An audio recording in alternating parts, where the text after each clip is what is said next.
Friends, welcome back. तो friends, अभी की न्यूज है यूक्रेन रशिया कॉन्फ्लिक्ट। रूस यूक्रेन युद्ध के बीच में भारत के आर्मी चीफ का बड़ा बयान। इंडियन आर्मी चीफ, देखते हैं क्या बोल रही है। तो वीडियो पहले शुरू करते हो, पता करते हैं। वीडियो शुरू करने से पहले अगर आप चैनल पर नए हो और आपने अभी तक सब्सक्राइब नहीं किया है तो जल्दी से पहले सब्सक्राइब के बटन और बेल आइकन को क्लिक कर लो ताकि आपको हमारे सारे न्यू वीडियोस के नोटिफिकेशन मिल जाए जैसे हम अपलोड करें। अगर आपको वीडियो पसंद आता है प्लीज लाइक एंड शेयर। चलिए शुरू करते हैं। रूस यूक्रेन जंग के बीच आर्मी चीफ का बड़ा बयान आया है। युद्ध कभी भी क्या हो सकता है, हमें तैयार रहना होगा। ये बड़ा स्टेटमेंट हम आपको दिखा रहे हैं। Army chief general Mukund Naravane का ये बड़ा बयान, रूस यूक्रेन की जंग से सबक लेने की जरूरत है, ये जनरल नरवणे कह रहे हैं। आर्मी चीफ का ये बड़ा बयान इस वक्त हम आपको दिखा रहे हैं। जनरल नरवणे ये कह रहे हैं कि रूस यूक्रेन की जंग से सबक लेने की जरूरत है। रूस यूक्रेन की जंग क्या बताती है? रूस यूक्रेन की जंग ये बताती है कि कभी भी युद्ध हो सकता है और उसके लिए तैयार रहने की जरूरत है। और अगर आप यूक्रेन की हालत इस वक्त देख रहे हो तो एक बात बिल्कुल साफ है कि अपनी लड़ाई खुद लड़नी पड़ती तो है। जब मुसीबत आती है कोई नहीं आएगा, साथ नहीं देता। जैसा कि हमने तो डे वन बोल दिया था। तो अमेरिका और दुनिया साथ देने का वादा तो कर रहे हैं, दम भर रहे हैं, लेकिन लड़ाई यूक्रेन को लड़नी पड़ रही है। तो फ्रेंड्स, वीडियो तो छोटा था पर वो तो ये तो हमने शुरू से बोला हुआ है। मेरे ख्याल से वॉर से पहले भी हम बोलते थे। हमने तो डे वन से बोला हुआ था। खासकर इंडिया के लिए तो हम जब भी कोई रिएक्शंस करते थे कहते थे इंडिया को बहुत स्ट्रांग होना पड़ेगा, इंडिपेंडेंट होना, क्योंकि कल को कभी जरूरत पड़े तो कोई नहीं आएगा हेल्प करने को, चाहे वो कितना बड़ा दोस्त हो क्या हो। आजकल के टाइम में कोई नहीं आएगा क्योंकि अब न्यूक्लियर वॉर का टाइम आ गया और सबको जो है अपनी सेफ्टी पहले होगी। और आज इस सिचुएशन में यही दिख रहा है कि क्या हुआ है यूक्रेन के साथ। यूक्रेन के पास खुद इतने स्ट्रांग थे नहीं, वेपन्स इतने थे नहीं, मिलिट्री वाइज स्ट्रांग थे नहीं, उनके पास न्यूक्लियर वेपन्स नहीं है। नहीं, पर अब वो दे दिए। अगर सोचो उनके पास न्यूक्लियर वेपन्स होते तो क्या रशिया इतनी स्ट्रांगली इस टाइप के एक्शंस लेता? क्योंकि तब रशिया का भी वही होता कि भैया इनके पास तो न्यूक्लियर है, ये हमें अटैक कर सकते हैं। लास्ट रिजॉर्ट जब उनको दिखेगा, यूक्रेन को दिखेगा कि भैया यहाँ पे तो अब हम हार रहे हैं, तो कोई भी कंट्री क्या करेगी फिर? जिसपे अटैक किया है वो न्यूक्लियर वेपन अपने यूज करेगी। पर क्योंकि अभी रशिया को पता है कि इनके पास न्यूक्लियर वेपन्स नहीं है और उन्होंने बहुत क्लियरली रशिया ने बोल दिया, पुतिन ने बोल दिया कि अगर कोई यहाँ पे कुछ देगा या अगर आपने इसको नो फ्लाई जोन किया तो फिर हम सोचेंगे आप भी एक्ट ऑफ वॉर में हो। तो अब वो पूरा कट ऑफ हो गया यूक्रेन, क्योंकि जो भी आएगा वर्ल्ड वॉर 3 हो जाएगा। तो वो यूक्रेन जो अगर खुद होता है वेपन्स और उसमें स्ट्रांग, तो क्या ये सिचुएशन भी बिल्कुल डिफरेंट सिचुएशन होनी थी। पर वही बता रहे हैं कि भैया आपको खुद इतना स्ट्रांग होना होगा। आप ये मत सोचो कि मुसीबत के टाइम कोई कंट्री आएगी, कोई नहीं आने वाला, आपको अपनी जंग खुद लड़नी पड़ेगी। तो वो तो अब दिख ही रहा है। और वही उन्होंने आर्मी चीफ ने भी कहा, उन्होंने कहा कि वॉर कभी भी हो सकती है, कोई पता नहीं होता कौन सी कंट्री कब अटैक कर देगी आपके ऊपर। और हमारे तो नेबरिंग कंट्रीज इंडिया की सारी हैं ही इस टाइप की, चाइना हो गई, पाकिस्तान हो गया, तो इंडिया को तो बल्कि और अलर्ट में रहना चाहिए। तो वही उन्होंने कहा है कि भैया कभी भी हो सकती है, ये मत सोचो, तो हमेशा प्रिपेयर्ड ही रहो। बहुत अच्छी बात की है। राइट, देखिए अभी जो है अगर रशिया इसी चीज को डिप्लोमेटिकली हैंडल कर लेता, अपनी सॉफ्ट पावर से कुछ कर लेता, मिलिट्री का यूज नहीं करता, अपने यूक्रेन एक समय पे सोवियत यूनियन का पार्ट था, यूएसएसआर का पार्ट था, वो आपसे निकला तो जानते हैं काफ़ी कुछ यूक्रेन के बारे में। अपने समय से ही इन्फ्लुएंस बढ़ा के रखते, ध्यान से काम करते तो प्रॉब्लम नहीं आती। अब यूक्रेन जो है डेमोक्रेटिक बन गया, पहली बात तो यह है, डेमोक्रेसी आ गई वहाँ पे, कम्युनिज्म नहीं है, डेमोक्रेटिक है कंट्री।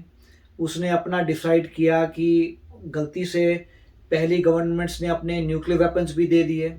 अब उसके बाद जो है लोगों को लगा कि प्रॉब्लम है हमारी सेफ्टी की, तो नेटो के पार्ट बने, नेटो का पार्ट बने, यूरोपियन यूनियन का पार्ट बने, तो रशिया को प्रॉब्लम आई। रशिया ने इंस्टेड की किसी तरीके से इकोनॉमिक सैंक्शंस करके अपनी इकानमी से सॉफ्ट पावर से टैकल करे, अटैक कर दिया, मिलिट्री अटैक कर दिया। तो जो पार्टनर्स थे, जबकि यूक्रेन नेटो का मेंबर नहीं है, तो नेटो और यूरोपियन यूनियन की कोई मजबूरी नहीं है, कोई मैंडेटरी नहीं है, कोई कॉन्ट्रैक्ट साइन नहीं हुआ कि नेटो ने हेल्प करनी है। ये तो क्लियर हो गया कि जो भी यूएस और यूरोपियन यूनियन कर रहा है वो अपनी खुशी से कर रहा है, उसको कोई बाइंडिंग नहीं है। अब जो है यूक्रेन मांग रहे हेल्प की, हेल्प करो भैया, मैं तो तुम्हारे को ज्वाइन करना चाहता था, हेल्प करो। तो अब हेल्प आ रही है। हेल्प में ये क्लियर हो चुका है कि अगर नेटो फाइट करता है तो पहली बात तो ये होगी, क्योंकि यूक्रेन मेंबर नहीं है नेटो का, तो गलत हो जाएगा। आप कैसे on behalf of Ukraine fight कर सकते हैं जब यूक्रेन है ही नहीं नेटो में? तो अगर आप ऑन बिहाफ ऑफ फाइट करते हैं, इसका मतलब नेटो वर्सेस रशिया हो गया। नेटो वर्सेस रशिया हो गया तो वर्ल्ड वॉर 3 हो गई, काम खत्म हो गया।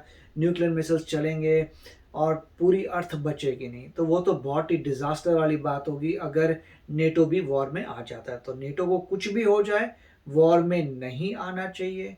अगर वो कुछ भी कर सकता है कि यूक्रेन अपने हक से यूक्रेन के सोल्जर्स ही जिता दें या ड्रैग कर दें या रुकवा दें, तो बात अलग है। उसके लिए कोशिश तो हो ही रही है। वॉलंटरी फाइटर्स जो भी हैं डिफरेंट प्लेसेस है, वो जा रहे हैं कि हम लड़ेंगे, वो ठीक है, क्योंकि वो गवर्नमेंट्स को रिप्रेजेंट नहीं करते। वो डिफरेंट कंट्री से जा रहे हैं, वो लड़ेंगे। आर्म्स एम्युनिशन कंट्रीज दे रही हैं कि ये लो, असला बारूद दे लो, खुद जाके लड़ो और जीतो, जो भी करना है। तो वो सब हो रहा है। एयरप्लेन्स की बात हो रही थी, एयरप्लेन्स का बात भी थोड़ी अटक गई है, क्योंकि पहले ये था कि पोलैंड कह रहा था मैं दूंगा, अब पोलैंड कह रहा नहीं मैं एयरप्लेन्स दूंगा। यूएसए को, मतलब यूएसए के एयरबेस पे रखूंगा, यूएसए के एयरबेस से जाए। यूएसए कह रहा है देखो भैया, तुम्हें पोलैंड को लग रहा था कि तुम्हारे पे अटैक हो सकता है कल को, तुम हेल्प करना चाहते थे तो यूएसए को ड्रैग मत करो। तुम हेल्प करना चाहते हो तो करो, अपनी हेल्प खुद ही करो, नहीं कर सकते तो हेल्प मत करो। तो पॉइंट यहां तक हो रहा है। एक एंगल से लोग कह रहे हैं कि यूएसए डर गया, यूएसए डर गया। तो अगर आप चाहते हैं कि यूएसए ना डरे, तो आप क्या चाहते थे? यूएसए करे, अटैक करे, यही चाहते थे। अगर कोई बोल रहा है कि यूएसए डर गया, तो अगर आप ये बोलते कि आप कैसे मानेंगे नहीं डरेगा? अगर आप कहते लड़के, यही अगर लड़ता तो आप बोलते अच्छा यूएसए तो डरा नहीं। अगर लड़ता तो क्या पूरे अर्थ को डिस्ट्रॉय करना है? मतलब नहीं मरता था क्या? मतलब तो साफ बोल रहे मैं तो करूंगा न्यूक्लियर, तो वर्ल्ड वॉर 3 हो जाएगी। तो सबको बता चुके हैं भैया। अगर वर्ल्ड वॉर 3 होती है, सब लोग मर जाएंगे। तो अगर वो यूज करेंगे तो क्या फिर अमेरिका नहीं उसको यूज करेगा? फिर अमेरिका भी यूज करेगा तो क्या बचा? फिर तो कोई बचा ही नहीं, पूरी अर्थ ही खत्म हो गई। तो समझदारी इसी में है कि इसको एस्केलेट ना किया जाए। समझदारी इसी में है कि नेटो को वॉर में नहीं आना चाहिए, और जितना हेल्प हो सकता है यूक्रेन को हेल्प करिए। और एक बात जो लर्निंग, इस वीडियो पे आते हैं तो लर्निंग एक ही है कि जब वॉर होती है तो आपको कोई हेल्प नहीं करेगा, आपको खुद की हेल्प करनी है। मतलब मेक इन इंडिया पे जबरदस्त जोर जाएगा कि खुद अपने बनाओ। जब वॉर की प्रॉब्लम्स आएगी, आपको कौन सी कंट्री वेपन्स देगी? कोई देने का, वो बोलेगा हमें खुद न्यूट्रल होके बैठे होंगे सब, न्यूट्रल होके बैठे रहेंगे। कौन देगा आपको? कल को वॉर होती है तो कोई आपको वेपन नहीं देने वाला। वो बोलेगा भैया मैं तो न्यूट्रल हूं, मैं नहीं दे सकता, मैं तुम्हारे झमेले पड़ूंगा नहीं, खुद अपने बनाओ करो। तो ये मेरे ख्याल से, क्योंकि ना रशिया ने हेल्प करनी है। अगर चाइना के साथ हो गया तो कोई रशिया कोई जब आपको वेपन्स नहीं देगा, वही तो फिर क्या सोचे? ये पॉइंट तो क्लियर हो चुका है कि अगर चाइना और इंडिया में वॉर होती है तो रशिया न्यूट्रल रहेगा। जैसे सभी कमेंट्स आ रहे हैं, अगर रशिया न्यूट्रल रहेगा मतलब वो ना आपको वॉरशिप दे सकता है, ना चाइना को वॉरशिप दे सकता है, ना आपको वेपन देगा, ना चाइना को वेपन देगा। वो बोलेगा भैया मैं तो न्यूट्रल हूं, मैं तो किसी की हेल्प नहीं कर सकता। यही सोचने वाली बात। फिर आप कंपीट करेंगे चाइना से, जो आपसे 3 गुना है साइज में। उनका डिफेंस बजट आपसे 3 गुना से भी ज्यादा है, राइट? इतने कॉन्फ्रंटेशन में अभी इंडिया रेडी नहीं है फाइट करने के लिए। जैसे मगर इस टाइम में यूक्रेन दिखा रहे कि रेडी नहीं था। हाँ बिल्कुल, मगर मिस्टर नरवणे ने जबरदस्त बात कह दी। बात उन्होंने बताई बहुत समझदारी और बहुत कि आपको इनडायरेक्टली बता दिया जो बिल्कुल हकीकत अभी ही प्लान करिए। और मेरे ख्याल से मेक इन इंडिया की बात आएगी। धड़ाधड़ वेपन बनाओ, खुद रिसर्च करो, खुद आगे बढ़ो, खुद किसी पे डिपेंडेंट मत रहो। क्योंकि तो बहुत अच्छा वीडियो था, उन्होंने मेन पॉइंट की है कि मेरे ख्याल से वो मेक इन इंडिया वाली बात हो रही है। और स्ट्रॉन्ग हो जाओ, अलर्ट रहो। वॉर कभी भी हो सकता है, ये मत सोचो कि वॉर ऐसे नहीं होता, अब धीरे धीरे पता चलेगा, एक अटैक होगा दूसरा होगा, कुछ उस टाइप से एकदम से अटैक भी हो सकता है जैसे अभी देख लिया है। तो वो अपने दिमाग में रखो और हमेशा ही रेडी रहो। तो चलो फ्रेंड्स, चलते हैं, मिलेंगे नेक्स्ट वीडियो में बहुत ही जल्द। Till then please take care and bye bye. तो अगर आप मेरे इस चैनल पे नए हो तो जल्दी से सब्सक्राइब के बटन को हिट करो और बेल आइकन को क्लिक करो, ताकि आपको मेरा जब नया वीडियो मैं लगाऊं आपको उसके बारे में जल्दी से पता चल जाए।